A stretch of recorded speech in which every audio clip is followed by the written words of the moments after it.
France Info.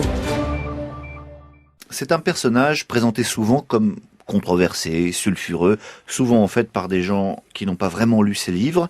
Un homme de conviction, mais qui en tout cas fait montre d'une grande modération depuis maintenant des années. Bonjour Tariq Ramadan. Bonjour.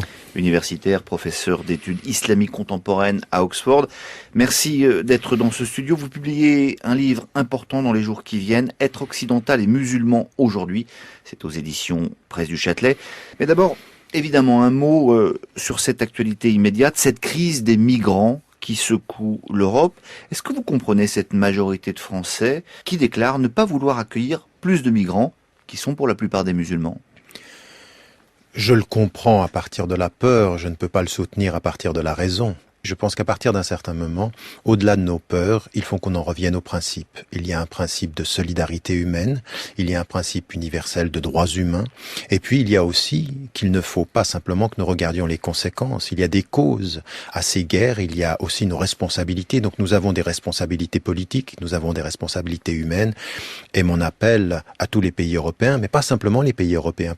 C'est un appel aux États, c'est un appel aux sociétés, en particulier par exemple, de là où je me situe, c'est de dire à des pays du Golfe, par exemple, qu'ils devraient être J'allais un tout petit peu vous poser plus... la question. Oui, ils devraient être un tout petit peu plus présents sur cette question-là, plutôt que simplement de se plaindre de ce que l'Occident ne fait pas et de ne pas regarder en face ce que le monde musulman et les sociétés majoritairement musulmanes ne font pas du tout aujourd'hui, c'est-à-dire répondre à la solidarité humaine.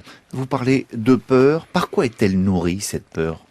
Écoutez, elle est nourrie par plusieurs choses. D'abord, elle est nourrie par ce que l'on voit et ce que l'on entend. Il n'y a pas un jour aujourd'hui qui passe sans que nous parlions de l'islam et que l'on associe l'islam à la violence. Alors c'est vrai sur le plan international, on le voit avec l'Irak, avec la Syrie, avec Daesh, avec le soi-disant État islamique et tout ceci, tous ces groupements, toute cette violence-là. Ensuite, ce qui est plus proche de nous, c'est les attentats terroristes, c'est la violence terroriste, et donc elle est là, elle est à nos portes, elle est chez nous. Mais le lien avec les migrants, ça n'a rien à voir. Alors non, c'est le seul lien que l'on a, et c'est là où vient la troisième face de la peur, c'est cette idée, nous sommes en train de perdre notre identité, nous sommes en train de perdre nos repères, et ce que nous voyons aujourd'hui par rapport à l'islam, c'est cette idée que l'islam est une religion d'étrangers. On en arrive aujourd'hui à presque la 5e génération de Français de confession musulmane et on continue à penser l'islam comme un élément de la migration et de l'immigration. C'est terminé. Et donc aujourd'hui, on devrait comprendre que l'islam est une religion française et que ceux qui viennent aujourd'hui ne sont pas d'abord destinés à changer notre identité de Français ou d'Européens, mais aujourd'hui, ce sont des êtres humains vis-à-vis desquels il faut montrer notre humanité et notre respect des droits humains. Est-ce que c'est aussi parce que finalement la France est fragile en ce moment, fragile sur son identité justement ? Elle n'est pas fragile, la France, c'est pas vrai. C'est le discours politique qui la fragilise. C'est de penser que nous sommes en danger de différence. Moi, ça fait 20 ans que je dis que la France, sur la question du fait culturel et religieux, est en train de réussir le processus d'intégration. Que les Français de confession musulmane, ils se sentent français. Tariq Ramadan, vous parliez de combattre les causes. La France va donc probablement frapper la Syrie. Le président de la République l'a annoncé hier. C'est une solution qui vous paraît bonne ?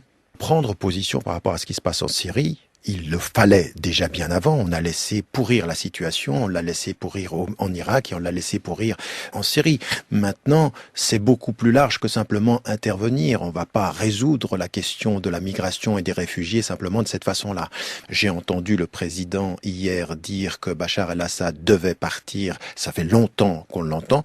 Maintenant, il faut aussi que la France ait une politique cohérente dans la région.